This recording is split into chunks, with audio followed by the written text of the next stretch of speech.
Continuing with chapter number 7, part B, that is investment multiplier. अपन ने chapter number 7 investment multiplier के पहले तक पिछले लेक्चर में कर लिया था। अब उसके बाद वाला पोर्शन अब कंटिन्यू कर रहे हैं।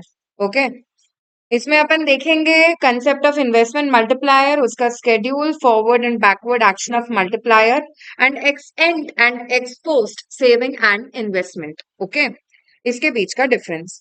Starting with the first thing, that is the concept of investment multiplier.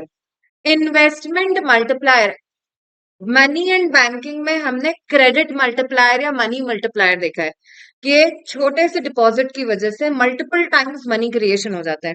Similar kind of concept is investment multiplier. एक छोटे से इन्वेस्टमेंट की वजह से जब मल्टीपल टाइम्स लोगों की इनकम बढ़ जाती है इकोनॉमी में, that is basically investment multiplier. तो number of times by which increase in income exceeds increase in investment, increase in investment की वजह से कितने गुना इंक्रीज इन इनकम हो रहा है इन द इकोनॉमी, जब ये पढ़ा जाता है तो उसे कहा जाता है क्या? Investment multiplier. K is equal to change in Y divided by change in I. ये पहला फॉर्मूला है इसका। कितना गुना चेंज हो रही है income cause of change in investment. इसी को दूसरे तरह से लिख सकते हैं K is equal to 1/MPS, और इसी को तीसरे तरह से लिख सकते हैं K is equal to 1/1 minus MPC. So basically we have got three formulae for calculation of investment multiplier, that is change in Y upon change in I, 1/MPS and 1/1 minus MPC. ठीक है, अगर question आता है कि MPC के साथ investment multiplier का कैसा रिलेशन होता है, तो आंसर वुड बी पॉजिटिव या नेगेटिव? MPC के साथ इट विल बी, बेटा इट विल बी पॉजिटिव। लेकिन MPS के साथ कैसा होता है? जितना ज्यादा सेविंग, जितना ज्यादा इनकम का हिस्सा सेविंग की तरफ जा रहा है, उल्टा रिलेशन है। 1/MPS is the formula. Okay ma'am, ये भी तो डिनोमिनेटर में ही है, but it is 1/1 minus MPC। ठीक है, तो MPC माइनस हो रहा है 1 में से। जितना ज्यादा MPC का वैल्यू, उतना ज्यादा इन्वेस्टमेंट मल्टीप्लायर की वैल्यू आएगी। Am I clear with this? Okay, now before we move to the graph, it is important to understand this schedule. Say for example 100 रुपए का इन्वेस्टमेंट करते हैं इन द इकोनॉमी, 100 रुपीज का investment है and MPC को हम assume कर लेते हैं एज 0.5, राइट? मैंने तुम्हारी कोई प्रॉपर्टी में इन्वेस्ट किया, 100 रुपीज का इन्वेस्टमेंट है, तो change in investment is 100 rupees. मेरा इन्वेस्टमेंट है लेकिन तुम्हारी इनकम हो गई, तो इसकी वजह से इकोनॉमी में there is a change in income of ₹100। ठीक है, ये जो इनकम है वो तुम खर्चा भी करोगे और एक हिस्सा सेव भी करोगे। अज्यूमिंग MPC टू बी 0.5, कितना खर्चे में चला गया? 50 रुपए चेंज इन कंजम्पशन हो गया और 50 रुपए चेंज इन सेविंग हो गया। अब बेटा यहाँ पे विल हैव टू अज्यूम कि वो जो सेविंग में चेंज हो रहा है that is a dead saving. Dead saving यानी कि वो फर्दर इन्वेस्टमेंट में कन्वर्ट नहीं हो रही है। ऐसी सेविंग जो इन्वेस्टमेंट में कन्वर्ट नहीं हो रही है, that's a dead saving. Okay, तो अब अल्टीमेटली बेटा तुमने जो अर्न किया था उसका 50 रुपीज तुमने खर्च करा और 50 सेव कर लिया, तो change in consumption is 50 rupees. तुम 50 रुपए कंजम्पशन कर रहे हो, तुम्हारा खर्चा, लेकिन 50 रुपए हो गई किसी और के लिए इनकम। ठीक है, तो your expenditure has become someone else income. 50 rupees से पूरे इकोनॉमी में फिर से किसी और की इनकम बढ़ी है। उस 50 रुपए का फिर से वो पर्सन 25 रुपए खर्च करेगा और 25 रुपए सेव कर लेगा। बेटा है ना, to make calculation easy, MPC is assume to be 0.5, 0.6, 0.8 कुछ भी ले सकते हो, फिर कैलकुलेशन लंबे होते जाएंगे। Am I clear? Here it is easy to divide, आपको बस हाफ ही करना है। ओके, 25 की किसी और की इनकम हुई, खर्चा उसने किया जिसने तुमसे कमाया था, लेकिन अल्टीमेटली किसी और की, उसका खर्चा है लेकिन किसी और की क्या हो गई है फिर से इनकम। 25 रुपीज की फिर से there is a change in income. फिर इस 25 का 12.5 जाएगा टुवर्ड्स कंजम्पशन एंड 12.5 जाएगा टुवर्ड्स सेविंग। ठीक है, ये प्रोसेस बेटा तब तक कंटिन्यू होती रहेगी, कब तक कंटिन्यू होती रहेगी? जब तक कि चेंज इन इनकम, फॉर्मूला क्या था मल्टीप्लायर का? 1/1 माइनस MPC। यानी 1/1 माइनस 0.5, यानी चेंज इन इनकम दुगना ना हो जाए। कितना? 2 times. 2 times change in investment. Initial वाला कितना था? 100। इसका डबल कितना हो गया? 200। जब तक कि चेंज इन इनकम 200 ना हो जाए, तब तक इन्वेस्टमेंट मल्टीप्लायर की प्रोसेस चलती ही रहेगी। Am I clear? अरे आया समझ में? ओके। अगर न्यूमेरिकल तुमको दिया जाए, तुमको क्वेश्चन दिया जाता है कि एमपीसी का वैल्यू है 0.4, 0.6 ले लेते हैं से फॉर एग्जाम्पल। ओके। और तुमको बोला गया है कि कितना चेंज इन इन्वेस्टमेंट होना चाहिए ताकि चेंज इन इनकम आ जाए 500 का। How will you calculate it?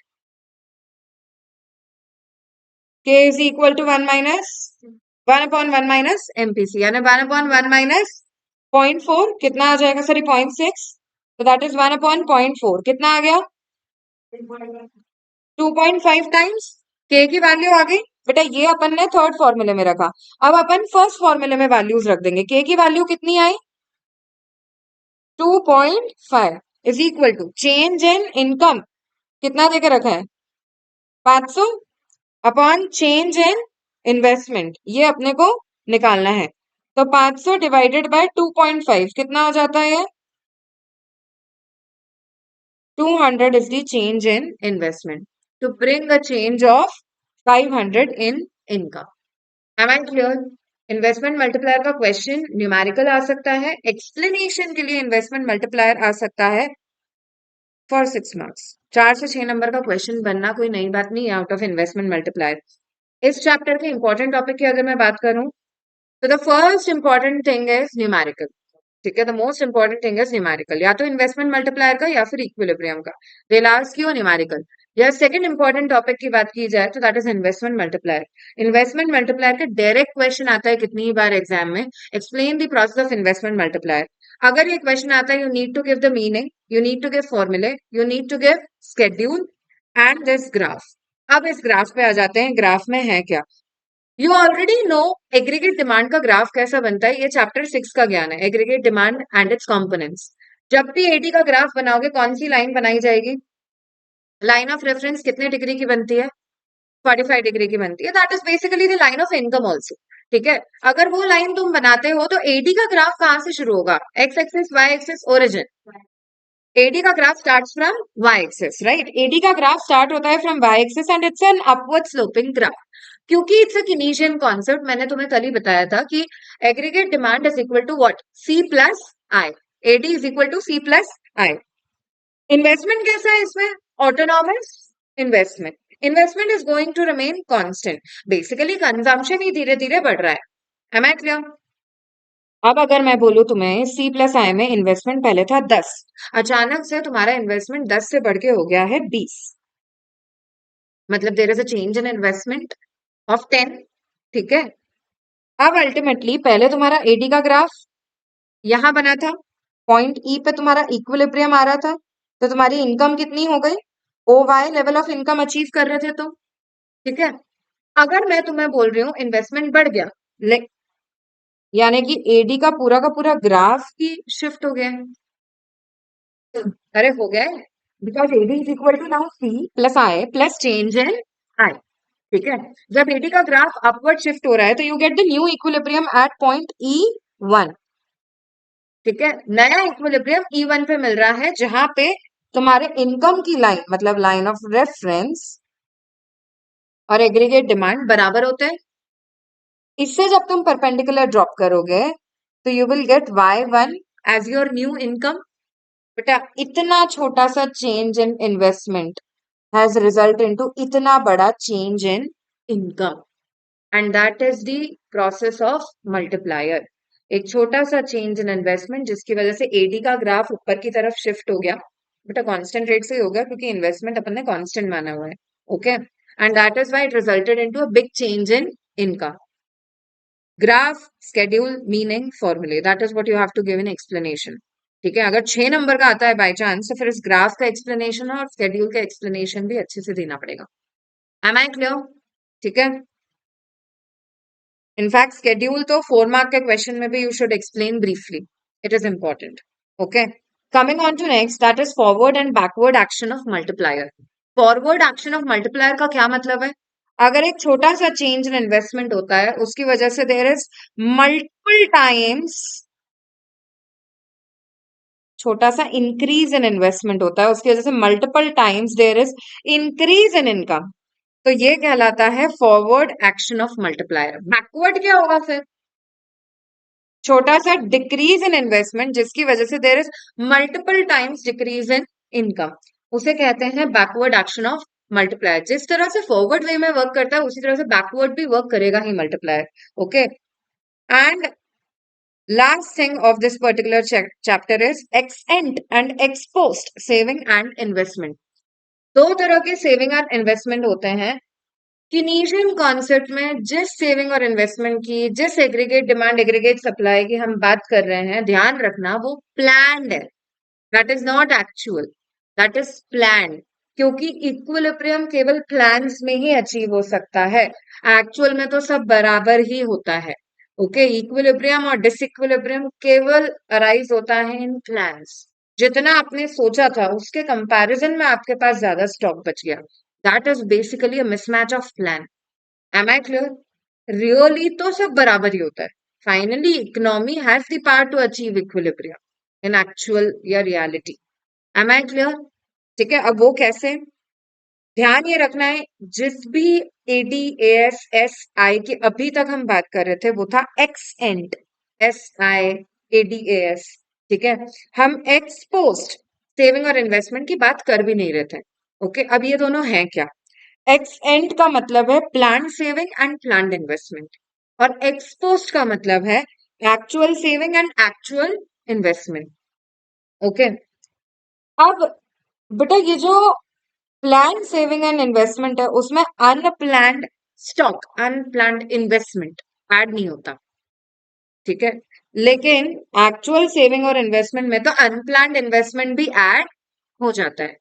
ठीक है, क्या बोलना चाह रहे हो? I will tell you now. अगर मैं तुम्हें बोलती हूँ कि समझो 10,000 यूनिट का सप्लाई था और सप्लाई एक्सीड कर गया डिमांड को, 8,000 यूनिट की डिमांड थी। ठीक है, तो कितना अनसोल्ड स्टॉक बचा है प्रोड्यूसर के पास?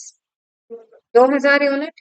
ठीक है, अब बेटा ये जो 2,000 यूनिट है जो बच गया है प्रोड्यूसर के पास, ओके, मतलब तुम्हारे प्लान में 10,000 का सोचा था तुमने, लेकिन एक्चुअल में डिमांड रही केवल 8,000, तो you are left with 2,000 units का स्टॉक।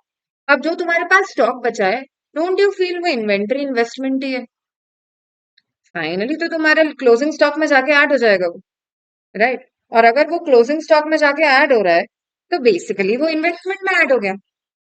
एडी के दो कंपोनेंट है ना, one is C and other one is आई।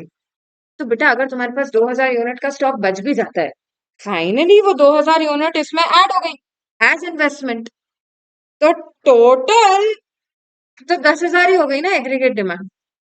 क्योंकि इन्वेस्टमेंट दो तरह के होते हैं, या तो फिक्स्ड या फिर इन्वेंट्री। तो वो 2,000 यूनिट तुम्हारे इन्वेंट्री इन्वेस्टमेंट में जाके अगर ऐड ही हो जाती है, तो एक्चुअल में तो फाइनली सप्लाई और डिमांड सब बराबर ही हो गया है। ठीक है, बिकॉज जो भी अनप्लान स्टॉक बच भी गया है तुम्हारे पास, अब एक्स्ट्रा स्टॉक बच भी गया है, वो जाके इन्वेस्टमेंट में ऐड हो जाता है, और investment basically is a component of aggregate demand, तो एक्चुअल में तो सब बराबर हो जाता है। ये सब जो इक्विलिब्रियम डिसइक्विलिब्रियम है प्लान्स में चल रहा है। प्लान्स में यानी आपने जितना प्लान किया था उसके कंपैरिजन में आपके पास ज्यादा स्टॉक बच गया। Am I clear? ठीक है, it is the unplanned stock that is left with you. ठीक है, तो क्योंकि ये अनप्लान्ड इन्वेस्टमेंट हमारे एक्स एंड का पार्ट नहीं होता, इसलिए यहाँ पे डिसइक्विलिब्रियम्स होंगे। ओके, लेकिन ये जो अनप्लान्ड स्टॉक बच गया था ना 2,000 यूनिट का, वो एक्चुअल का तो पार्ट बनता ही है, एंड दैट इज वाई यहाँ पे इक्विलिब्रियम का कॉन्सेप्ट चाहिए ही नहीं, सब कुछ इक्वली होता है। Actual AD and AS, actual saving and investment are always equal. Am I clear? Okay, इसी को इन्होंने फर्दर इलेबोरेट किया है, प्लान सेविंग में और may not be equal to plan investment, लेकिन actual saving is always equal to actual investment. इसलिए equilibrium का concept is only related to planned saving and planned investment. It is not related, it has nothing to do with actual saving and actual investment. ठीक है, इसके साथ ये chapter होता है खत्म।